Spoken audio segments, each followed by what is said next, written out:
How to recover Verizon account online. Hello everyone, this is Lisa from Create, Login and Delete. Now let's get started. Launch any of the browser, type in verizon.com and search for it. You will be directed to the official website of Verizon. Now at the top you will see the option of sign in, click on it. Head towards this option of sign in to my account.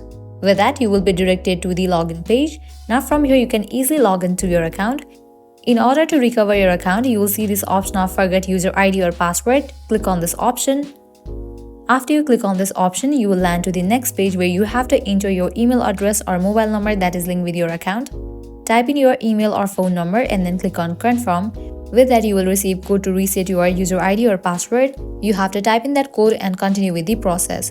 With that, you will be able to recover your Verizon account. So that's all for this video. This is how you can easily recover Verizon account online. At the end, if you guys find this video helpful, don't forget to like, share and subscribe to our channel. Thank you.